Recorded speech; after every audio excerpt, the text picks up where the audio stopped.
Dr. Shedeur is going to join us. First of all, God bless all of you for being here, for covering us and giving us the love and respect and appreciation that you did, if that's what you did. Hats off to the Valero, Alamo Bowl, and all the dignitaries that made it possible for us to be here. They did a phenomenal job of hosting. The persons that reside in the city did a wonderful job of just being a blessing, and the hotel staff and everyone, it was a phenomenal week for us. We're not happy with the results, but we're happy with the journey of getting here and being here and what transpired during the week. Wonderful job. But BYU, they're well coached. They did a phenomenal job of running the football. Special teams kicked our butts. I mean, we couldn't do nothing offensively much at all. Defensively, I think we had some sound stops, but we didn't have eat enough and we came up short. But not to take nothing away from them, they played a heck of a football game, and I'm proud. If I'm going to get my butt kicked, I'd rather get a butt kicked by Coach. I love him to life, man. He's a good man. Let's go. Questions for coach or players? Raise your hand, please. Coach Lincoln Roach, CU Independent. Tonight was the end of an incredible chapter, right, in CU football with this senior class. What, if anything, have these men taught you about yourself and coaching these last 2 years? Patience. They taught me a tremendous amount of patience. And they taught me about forgiveness. I mean, there's a lot of young men that a lot of things transpired that you guys don't know about, privy to.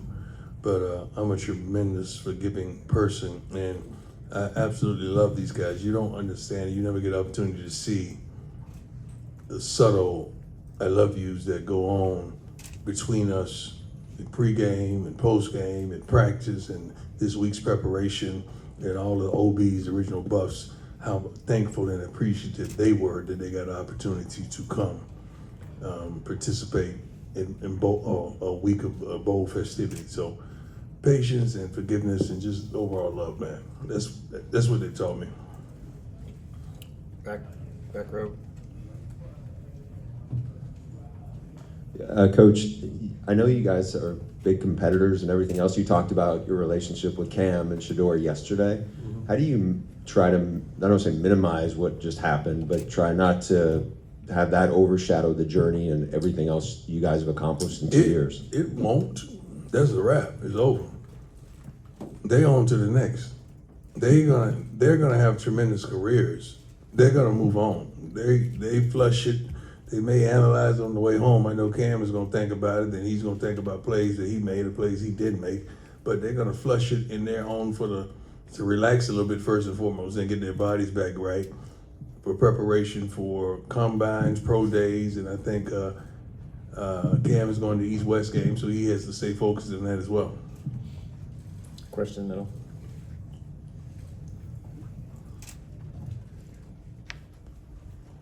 Coach Prime, we saw an emotional father at the beginning of this football game Right. with your sons there. You knew this was coming. Mm-hmm. When did the reality hit, and how special a journey has it been? You had an opportunity that not many, if any, had. When we walked, when we did our walk and Shiloh was there and looking across the field and I'm seeing Cam and I'm seeing Herm and so many other guys that been on this journey with us, man, that's tough. I've been knowing this young man for a long time and he's been balling out for a long time, and just the consistency that he has, and then my sons, man, like this, that's tough, man. That's tough to know that that's it. And that walk won't happen again. That's tough. We've been doing this for a long time. And you recollect just the times in youth league and seeing them lay out uniforms in my closet, getting ready for the next game, and they used to have 100 wristbands on his wrist trying to stunt, it's all of those things I recall. Middle front. Shedeur and Travis played late into the game, regardless of the final score. I just wanted to ask what went into that decision, what it says about their character to play. Go ahead, sorry, right here. Yeah, we started, so we had to finish it. That was simply it. No matter what it was, if it was the other way around, or who was up, we were still going to play regardless. Front row. Hey, Coach Cam, Shedeur, I just want to thank you guys for just, obviously playing today and obviously, making the move to come here with Travis, your brother, your father, Cam, you coming from Jackson State. I just appreciate you guys coming for one. And that's all I really want to say. No questions for me. Question front, Brian. I've got two questions for Shedeur. First off, can you allow yourself to feel some of those same emotions your father's talking about, or are you too much of a competitor to, you're mad about what happened out there tonight? What emotions are you speaking of? As far as like this being your last game playing, for your father. Yeah, I mean, the reality and all that hasn't kicked in yet, so we're just focused on, what happened out there and how to fix it and go in the off season and know how to prepare and get back healthy. And the second question for you is, you talked this week about trying to figure out that BYU defense and how tough it was going to be. Obviously, they were really good tonight. What was it about their defense that was tough for you guys to figure out? Well, we started to identify and we started to get the rhythm of things, but we just wasn't connecting overall, and that's what stopped us overall as ourselves. Front. Hey, Coach Shedeur, Bail and Weislip. How has it been having the new recruits be with the team this week, and what do you think the importance of giving them that experience is? It's been wonderful. It's been wonderful seeing the guys come in with a hunger. They kind of caught on how we get things done. I know I talked to one guy. I was like, all right, it's your first time getting yelled at by Coach Brown, so you're getting broke in. So, but these guys come in. They way more humble than I thought. These guys very quiet, just trying to listen and learn everything. So I'm be so happy for these guys coming in. They're gonna do some big things. Middle, front. For Cam and Shedeur, just what has it meant the last 2 years, to put on the black and gold and represent CU? It meant everything. It's meant everything. Just to be here and be able to play on this wonderful tradition, play for Miss Peggy, play for all these wonderful fans. It's been everything. Just to grind again with my coach, man. Grind again with my Coach Prime, Coach Hart, Coach Mathis. These guys, I've been with these guys for a minute, so it meant a lot to be successful with these guys one last time. It felt great representing Colorado and bringing it back to where it was in the past. And we kind of, I'll say, relayed the foundation of the program, so now it's able for the other players that's coming in to take off and pick up where we left off at. Front on the end. For Shedeur and Coach Prime, where did you feel like you struggled offensively tonight? Was there anything that we're doing specifically? Everywhere. Yeah, it was nothing that we did great tonight. Ditto. Any other questions for the group? Middle. Sir, I can hear you. Get on the mic, please. Tonight aside, the 2 years that you guys have had here, how will you look back? This is basically, you're coming back. So this is for Shedeur and Cam. How will you remember your time in Colorado? I know you talked about what an impact, but how will you remember it when you look back?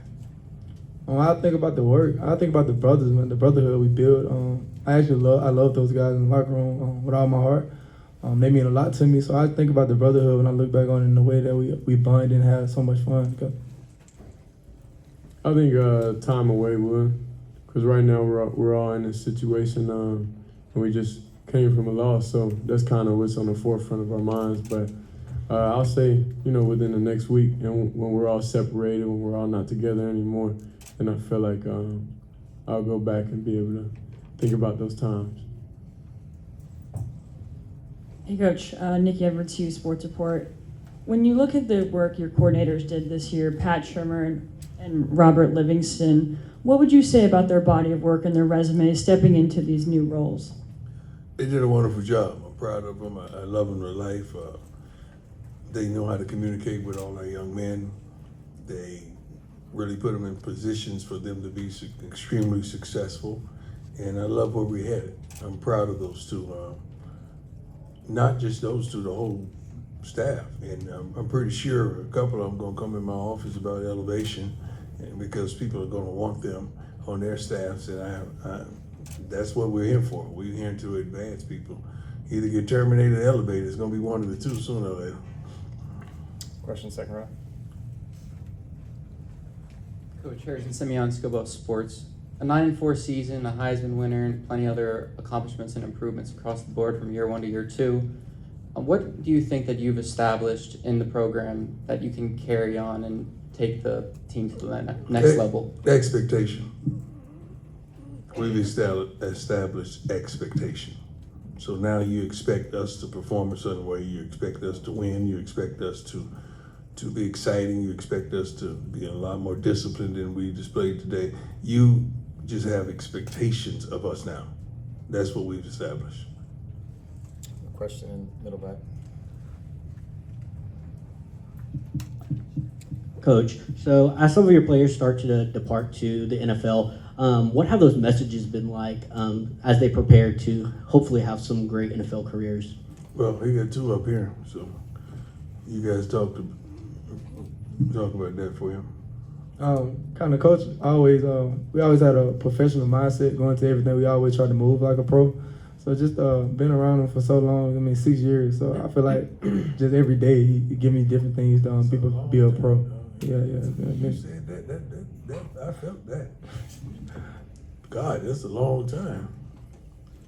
I would say just by what he established in us and just the way how he goes about everything and the way how he make us go about everything. So I feel like that's already instilled in us. So I don't really see a big change, big difference because besides just the level of it, but everything outside of that, I feel like we had the full experience our years in college. Final 2 questions, middle, second row. For Coach and Shedeur, top 4 receivers in terms of production this year headed to the next level, and obviously you are as well, Shedeur, but for both of you, just how confident are you in kind of the young guys in that receiver room to kind of be able to continue the standard moving forward and continue to be productive? Great, because those young guys played and they helped us out tremendously. So they understand the standard, they understand just overall even just playing with me, so they know out of the next quarterback that comes in, which is they're both already here, they know the standard and they know what they should be doing, and they'll be able to communicate and still have contact with me to be able to still help them out overall. Question.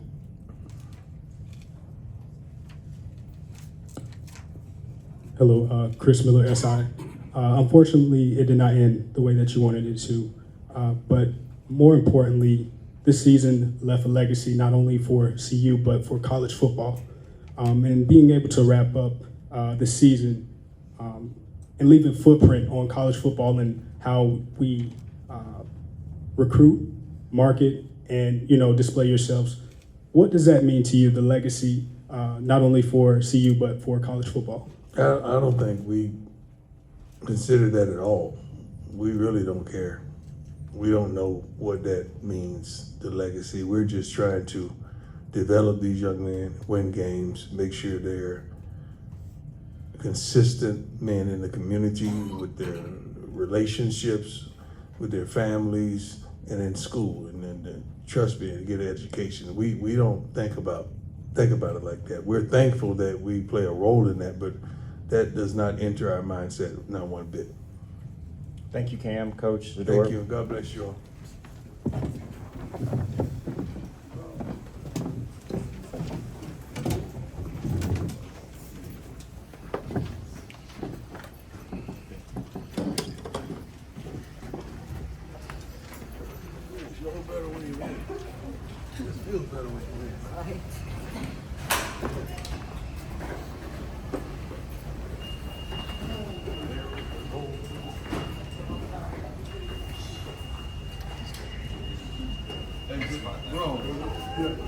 When we get there, come to office. I got to take it. Good. Good. Yeah.